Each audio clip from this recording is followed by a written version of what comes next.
Cal, clicking his mandibles, expressed extreme disbelief. His complex eyes were fixed on the tactical display. "Are you out of your mind? Do you want us to fight these creatures? Or are you just suicidal?" The Vorath commander, whose facial tentacles expressed extreme irritation, retorted, "These are just people. Primitive mammals that barely stepped into the space age a century ago. The fee has been tripled, and even if I quadruple it, I still won't take up this contract." Kurrik, a tall thief, chirped, pointing with a clawed limb at the holographic images. "Look at them, just look at them. These images show what people call their special operations forces conducting training on a harsh desert planet. Their warriors move with a frightening combination of smooth grace and predatory aggression, carrying weapons that would make even a crane war beast feel poorly armed." Who continued, "I have studied their combat doctrine. Do you know what these signs they wear on their armor mean? Skulls, human skulls. They advertise death on their own bodies. What kind of view is this?" The commander sneered contemptuously, primitive, trying to seem threatening. Their psychological warfare is crude at best. The antennas of the TV channel twitched sharply. "Let me tell you about the rudeness. These people, whom you are in such a hurry to reject, developed power armor because they saw it in entertainment videos. They created plasma weapons because they looked cool in games. Their entire military-industrial complex is moving with the question, wouldn't it be great if..." The commander's tentacles froze. "Are you sure you're exaggerating?" "I wish I was exaggerating. Do you know what they call their elite units? Ghost Patrol and Shadow Raiders. They give their warships names like Black Death and Angel of Destruction. They name their aircraft carriers after ancient warriors and conquerors. Many species engage in military bravado, but this is completely different." "No, you don't understand," Kull interrupted, his mandibles clicking rapidly. "They don't do this to intimidate enemies, but because they find it funny. Because some man looked at a heavily armed assault vehicle and thought, you know what's going to make it better? Draw flames on the side and call it Valkyrie's Rage." The tactical display switched over, showing how the human special forces are conducting a night raid. Their movements were precise, coordinated, and terrifying. They slipped through the darkness like living shadows, their every move economical and deadly. "Look at how they move," Call continued. "Most species are either excellent at stealth or direct combat. People switch between them, as if flipping a switch. One moment they're ghosts, and the next they bring down so much firepower that they can level a small city. And they do all this by making terrible jokes over the communication channels." The commander's facial tentacles paled slightly. "Jokes can't be such a significant factor," he said. "Oh, really? Let me share some intercepted messages from their last fight." Zal brought up an audio file on the screen. Human voices crackled from the speakers. "Hey, Jenkins, what's the difference between a Vorath battlecruiser and a target on a shooting range?" "I don't know, Sergeant." "About 30 seconds after Anderson warms up that rail gun." Human laughter mixed with explosions rang out. Kurik's antenna drooped. "Are they joking during the fight? Who does that? It's unnatural." The commander shifted uncomfortably. "Maybe we should come to an agreement with their leadership." "With their leadership?" The Kural let out the chirping equivalent of a laugh. "Do you mean those who look at their most aggressive, adrenaline-craving, danger-loving volunteers and say, yes, it is to them that we must give our most advanced weapons? Those who responded to a special forces request for orbital landing capabilities by developing capsules that allow them to literally glide through the atmosphere upon re-entry? They do it, oh yes, they call it riding a zipper because of course it is. They turn everything into a fighting video game. Their training simulations are indistinguishable from their entertainment.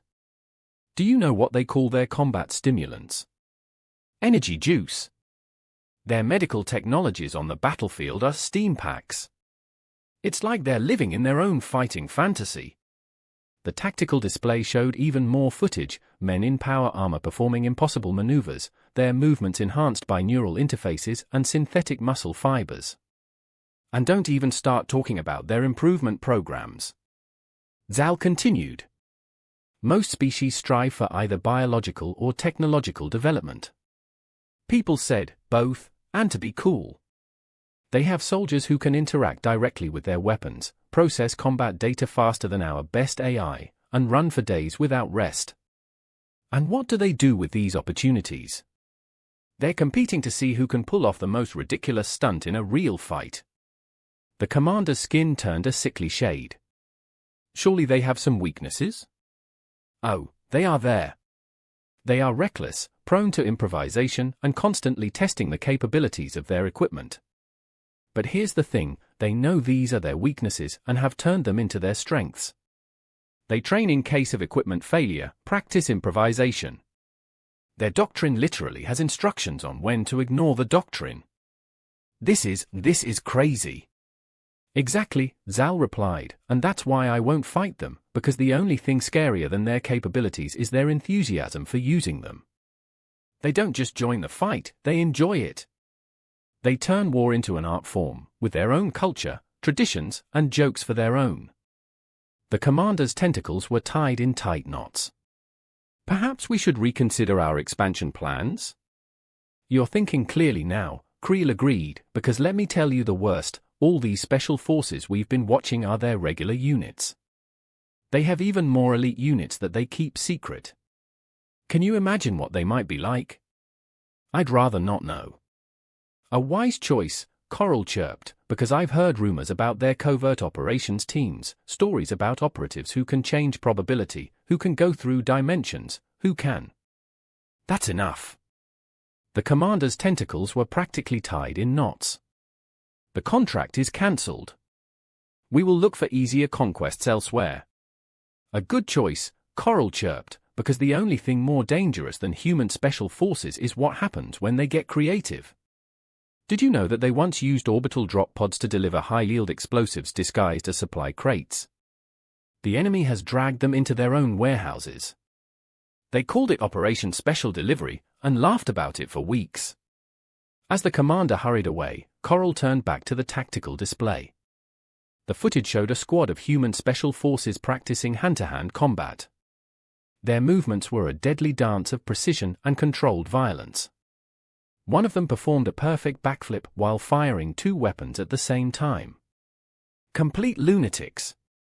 And they probably did that flip just because they thought it looked cool. Intercepted messages sounded in the background. Hey, did anyone see where I put this antimatter grenade? Check your other tactical pocket, Dave. Oh, yes, there she is, right next to my lucky rabbit's foot. Human laughter rang out again. Kirk Tull turned off the display with a shudder. Let others fight people if they want to. He preferred his battles to be survivable and his enemies to be sane. Also, he had heard that people had recently started experimenting with something called space ninjas, and he definitely didn't want to know what it was. As he left the command center, he thought he heard distant human laughter echoing in the corridors. It's probably just my imagination, probably. He thought, but he quickened his pace anyway. Later in the same cycle, when asked why he turned down such a lucrative contract, Krall had a simple answer: have you ever watched people fight? They treat combat as a competition for who can be the most spectacularly deadly while having the most fun. They don't just engage in battle, they choreograph it. His fellow mercenaries laughed until he showed them the footage. After that, they didn't laugh anymore. Instead, they did the sensible thing: they updated their contracts to specifically exclude operations against human special forces. Some called them cowards, and the proofreader called them survivors, because, after all, there was only one thing to know about human special forces: they were those warriors who looked at the impossible, grinned and said, "Hold my beer," and anyone who knew people knew that this phrase never ended well for their opponents. Do you remember the time when we refused the Vorath contract? Zixwak asked, his mandibles twitching with barely suppressed amusement. KS antennae pressed against his compass. Don't remind me. It was the best decision I've ever made, even if no one believed me at the time. The mercenary hall of Echo Station 7 was unusually crowded. Different species shared war stories and information about contracts. Most of them tried their best to avoid discussing the latest news from abroad. Speaking of people, the commander of the Taurite mercenaries addressed across the room, whose crystalline form caught the ambient light. Has anyone seen the footage from the Dorax incident? A collective shudder ran through the assembled warriors, even the usually imperturbable representatives of the quantum swarm muffled their bioluminescence. You mean when these human operatives decided? Kirks faltered, his mandibles clicking rapidly as he searched for the right word. What did they call it? Improvise a tactical solution using local materials? It was a diplomatic version. What they actually said was, "Hey, everyone, look here," the Taurite chimed in, its crystalline structure vibrating with restrained mirth. These words, the Mirian veteran growled, his fur standing on end, should be classified as a psychological weapon. Nothing good ever follows after them. Zal brought the infamous footage to the holo screen. The assembled mercenaries leaned forward, unable to take their eyes off what became known as the incident. The footage showed a squad of human special forces cornered at a Dorax production facility. The Dorax, being silicon life forms, believed that their industrial heat treatment plants would provide an effective barrier against humans. They didn't take into account human ingenuity. "Watch this part," Zal chirped, pointing at a human operative who seemed to be grinning inside his helmet. "Here it goes from standard human madness to, well, human madness." In the footage, the operative turned to his squad. "Hey, do you know what these processing plants are filled with? Industrial refrigerant? No. Tactical lubrication of free access."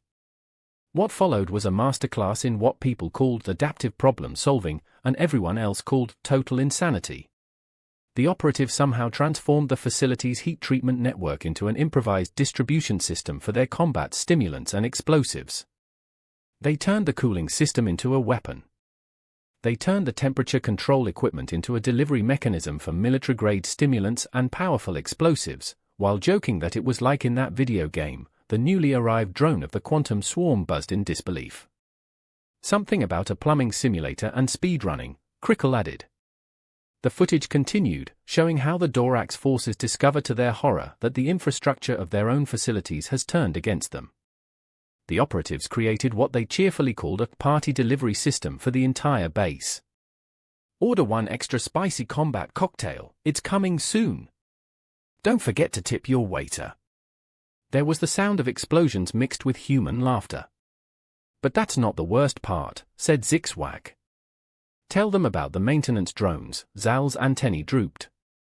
"They have reprogrammed the facility's maintenance drones to play so-called exit music whenever they break into a new sector. Apparently, this is for dramatic effect." Footage shifted, showing maintenance drones crashing through walls, rattling what human databases identified as classic rock. The operatives could be heard arguing about the choice of soundtrack between the shootings. "Really, Jenkins, is it Highway to Hell again? That's why I don't take contracts with people anymore," Zal continued, "because who looks at the infrastructure of a hostile facility and thinks, do you know what you need here? Background music and an improvised stimulant delivery system." "To be honest," said the Taurite commander, whose crystalline form sparkled with amusement, "it was very effective." "That's the problem," Zal replied. "Everything they do is effective, no matter how crazy it may seem." They turned ordinary maintenance drones into what they called party bots and used them to distribute combat amplifiers throughout the enemy facility, while joking and arguing about the choice of music.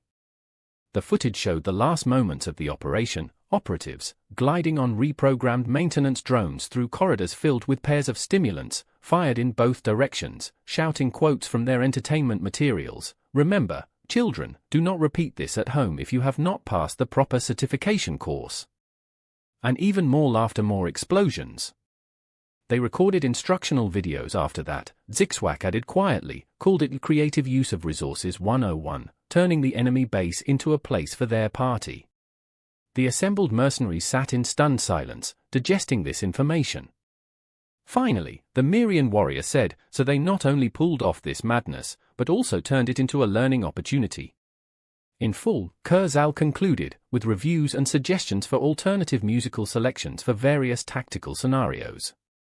"I heard they got a commendation," Torrit added. 3 commendations, Cull corrected, 1 for the successful completion of the mission, 1 for the creative use of resources, and 1 for, and I quote, "maintaining optimal morale through proper musical accompaniment." Silence reigned in the hall again, broken only by the sound of contract updates to specifically exclude any operations in which people may participate. Even representatives of the quantum swarm, usually hungry for any combat data, quickly revised their interaction protocols. The scariest thing, Kirk mused, is that this is probably one of their quietest operations. Can you imagine what their classified missions are? I'd rather not imagine, several voices replied in unison. A wise choice, Kral agreed, because I've heard rumors about their latest training programs. Apparently, they teach their operatives something called Oparkawa. The mass exodus from the hall was immediate and unprecedented. Later, when updating the official advisory documents of the Mercenary Guild, Call added a new warning: if you hear human special forces operatives laughing during combat, retreat immediately. If you hear them say, "Hey, look here," or "I have an idea," retreat faster. And if you hear them discussing musical selections for their operation, give up.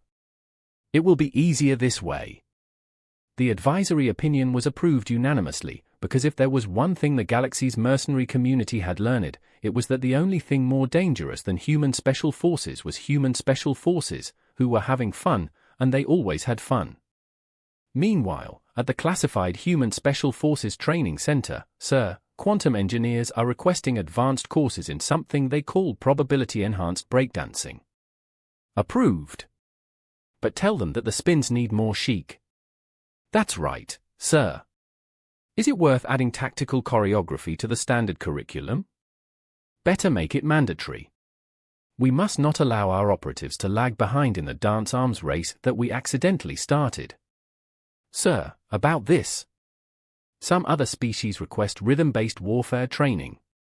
Well, do you know what they say, Lieutenant? What, sir? The rhythm must flow. The laughter that rang out echoed through the center, causing several quantum probability matrices in the vicinity to spontaneously rewrite to include dance moves. Just another day in the human special forces. I swear by all quantum probabilities, declared the veteran Dravik commander, whose crystalline form vibrated with barely restrained emotions, this is the last time I underestimate human social protocols. The Mercenary Hall of Echo Station 7 has become something of an unofficial support group for those who have encountered human special forces. Today's session was especially crowded, given the recent events in the Epsilon sector. Let me guess, Zal chirped, already pulling out his ever-growing database of human tactical absurdities. Have you run into their new diplomatic integration specialists? Is that what they're called now? Drax's crystal structure shimmered as if from post-traumatic stress disorder. We called them the Tea Party team. A wave of understanding swept through the assembled mercenaries. Even the station's harvesting drone seemed to freeze in sympathy. Oh no, Zix's antennae curled up in recognition. You were fully treated by the British Special Service, weren't you? The crystals of the Dravik commander rang in confirmation. We thought we had them cornered. Our forces have surrounded their positions in the diplomatic quarter. We demanded their surrender, and they, invited us to tea. A classic BSF trick, Zal nodded approvingly, pulling out the recording. Show us what happened. An image flickered on the holo screen, which began as a standard urban containment operation, standard, that is, until people applied what they cheerfully called tactical hospitality. Listen guys, these guys seem to be pretty tense. Jenkins, get Earl Grey, the combat mixture, sir, of course, and don't forget the China, we're not barbarians. The footage showed human operatives in full combat gear carefully setting up what they called a proper maintenance area in the middle of an active combat zone. Somehow they managed to include napkins in it. At first, we thought it was a trick, the Dravik commander continued, some new form of psychological warfare. Then they started discussing the right way to hold the cup while wearing power armor. Remember, everything, we stick out our little finger, it's in the manual. In which manual exactly? Someone asked. Advanced Combat Etiquette, Chapter 3, Tea Party Tactics.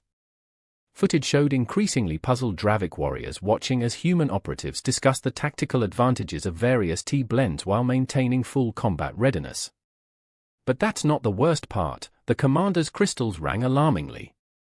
They had buns, Zvak asked sympathetically, combat buns. With tactical whipped cream. The commander confirmed. They insisted that there was a proper way to spread them. There was a whole instruction about it, called Operation Jam First. Karks's mandibles clicked in understanding. You were hooked by the full program demonstration of Cornwall's tactics against Devon.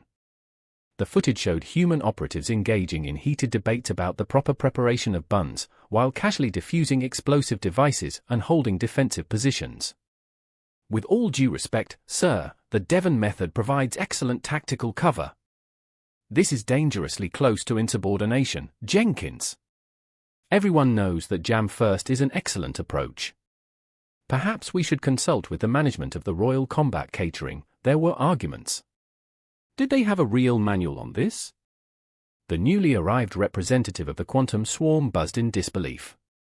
They have manuals on everything, Zal explained. It's called the Tactical Tea Party, a detailed combat catering manual with sections on deploying emergency wipes and the correct position of the little finger under fire. The footage continued, showing how the Dravik forces were gradually being drawn into what people called aggressive hospitality. Several crystal warriors could be seen awkwardly trying to hold cups with their energy manipulators. They insisted on proper representations, the commander continued, full ranks, unit designations, preferred varieties of tea. They had a dossier on everyone's tea preferences. It was their intelligence, noted Zixwack. I heard that they have an entire department dealing with what they call for tactical social engineering. The footage showed human operatives conducting a so-called synchronized tea parties with military precision. Apparently, they have developed special protocols for every possible social scenario, including proper tea party combat etiquette for several species. Jenkins, Commander Drax's crystals look a little dim. Offer him a special mixture, classified, sir, yes, and remember the proper serving temperature for inanimate forms. We are not barbarians. Within 3 hours, as the Dravik commander recalled, they turned our deterrence operation into what they called a proper afternoon tactical tea party, complete with discussion groups about bun-making techniques. But did you really drink tea? Karksel asked cautiously. Of course we were drinking. They had special mixtures optimized for crystal biology. Do you know how rare it is? They called it their choice of special forces, said it was a closely guarded secret of their combat culinary corps. The footage showed the aftermath. Dravik forces and human operatives participated in what seemed to be an extremely civilized discussion of proper tea party maintenance protocols while maintaining full combat readiness. Several crystal warriors have adapted their energy fields to better hold the tiny cups. By the end of the day, the commander's crystals tinkled wearily. We signed 3 trade agreements, created a cultural exchange program, and agreed to hold monthly tea ceremonies. They called it Operation Strong Infusion, strengthening relationships with the help of an excellent tea set. What about the argument about the buns? Zixwack asked. In the process, they created a joint human and Dravik research committee to study the sequence of applying optimal fillings. People call it the Strategic Bun Initiative. The assembled mercenaries watched as the footage showed the current conditions in the Epsilon sector, regular tea ceremonies between human and Dravik forces, complete with what people called tactical napkin deployment and heated debates about the proper preparation of buns. They started certification courses. The commander added, something called Advanced Combat Hospitality. People are training our troops in what they call tactical politeness. That's why I don't take contracts with people, Zal concluded, because who looks at a military confrontation and thinks, you know what, you need a properly served tea and an argument about buns. But it worked. Someone pointed out that this is the problem, everything they do works. They turned combat operations into a social event, and now we have a joint tactical tea party exercise. A thoughtful silence reigned in the mercenary hall, broken only by the distant clink of porcelain from the human quarter of the station. A few mercenaries discreetly adjusted their battle packs to include what people called emergency hospitality kits. Later, during the next update of the Mercenary Guild's advisory documents, Zal added another warning: if you are offered tea by human special forces operatives, take it. Their hospitality is as tactically accurate as their combat operations, and abandoning it can lead to what they call aggressive tea deployment. The advisory opinion was approved before the tea had even cooled down, because if there was one thing the galaxy's mercenary community had learned, it was that the only thing more dangerous than human special forces in combat was human special forces behaving politely, and they are always polite. Meanwhile, at the classified Human Special Forces Training Center, Sir, the Dravaki are requesting advanced courses in what they called tactical etiquette. Approved, but tell them that the napkin deployment still needs to be worked on. That's right, sir. Should the Combat Catering 101 course be added to the standard curriculum? Better make it mandatory. Our operatives should not be allowed to serve tea without a proper tactical approach. Sir, about this. Some other species request training in warfare with advanced hospitality. Well, do you know what they say, Lieutenant? What, sir? Tea must flow. The laughter that rang out echoed through the center, causing several nearby tea sets to tremble in solidarity. Just another day in the human special forces.